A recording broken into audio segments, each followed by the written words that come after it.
காதலுக்கு இடைஞ்சலாக இருந்த காதலியின் கணவன் தந்தையை கொலை செய்வதற்கு ஏவிய கூலிப்படையினர் வேறொரு நபரை கொலை செய்த சம்பவம் அதிர்ச்சியை ஏற்படுத்தியிருக்கிறது.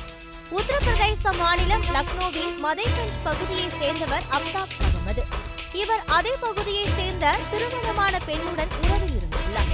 2024ஆம் ஆண்டு டிசம்பர் 30ஆம் தேதி ஆணின் சடலம் ஒன்றை கண்டறிந்த அப்பகுதி போலீசார் இது குறித்து விசாரணை நடத்தினர். அப்போதுதான் முகமதுவின் திருமணத்திற்கு மீறிய உறவு குறித்து தெரிய வந்துள்ளது.